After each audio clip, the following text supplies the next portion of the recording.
அப்போஸ்தலர் நடவடிக்கைகளின் புத்தகம் 28ஆம் அதிகாரம் அதனுடைய 5வது வார்த்தையில் நாம் இப்படி வாசிக்கிறோம். அவன் அந்த பூச்சியை தீயிலே உதறி போட்டு ஒரு தீங்கும் அடையாமல் இருந்தான் என்று காணப்படுகிறது. அருமையான தேவனுடைய பிள்ளைகள் இங்கே கூறப்படுகிறது. பவுலை கடந்தபோது அந்த ஒரு கப்பலில் போய் பிரயாணம் பண்ணி கொண்டிருக்கும் பொழுது கடலில் அதிகமான காற்றும் கோளும் உண்டானால் அந்த படகு என்ன செய்கிறது, கப்பல் உடைந்து போகிறது. உடைந்து இவர்கள் தப்புமோ பிழப்பமோ என்று சொல்லி மெலித்தா என்ற ஒரு தீவில் வந்து அபாயமடைந்தார்கள்.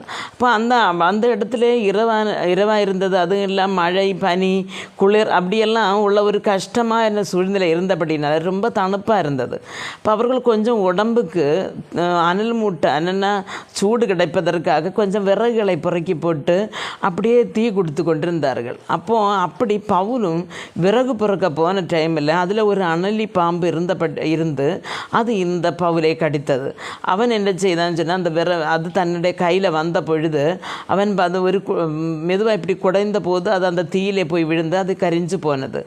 அப்போது அதே போல் அருமையான தேவனுடைய பிள்ளைகள் இந்த பவுலுக்கு சம்பவித்தது போல தேவனுடைய ராஜ்யத்துக்கு என்று நிற்கிற இல்லைன்னா தேவனுக்கு வேண்டி செய்கிற நம்முடைய வாழ்க்கையிலும் இந்த அனலி பாம்பை போல் சில விஷயங்கள் கவ்விக்கொள்ளலாம். அது டிப்ரெஷனாக இருக்கலாம், சங்கடமாக இருக்கலாம், நமக்கு பிரியப்பட்டவர்களை இழக்கிறதா இருக்கலாம், அல்லன்னா வருமானங்கள் நிற்கிறதா இருக்கலாம், கடன்கள் பெறுகிறதா இருக்கலாம்.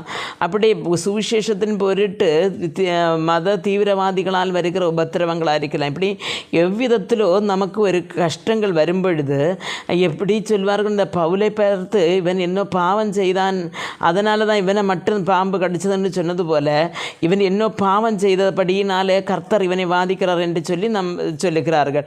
அப்போ அதை கேட்கும்போது நமக்கும் மிகுந்த பாரம் உண்டாகிறது. அருமையான தேவனுடைய பிள்ளைகளே, அப்போது இந்த பவுல் தன்னுடைய கையில் பிடித்த அனலை இப்படி குடைந்து அந்த அக்கினியில் எரிந்து விட்டு ஒன்று சம்பாவியாதது போல இருந்தது போல அருமையான தேவனுடைய பிள்ளைகளை நம்முடைய வாழ்க்கையில் வருகிற சில இன்னல்கள், சின்ன சின்ன காரியங்களை நாம் உதறி தள்ளி பரிசுத்த அக்கினியிலே எரித்து விட்டு சிலுவை அண்டையை நோக்கி நடக்க கர்த்தர் நமக்கு ஒவ்வொருவருக்கும் கிருபை அருள்வாராக. ஆமென்.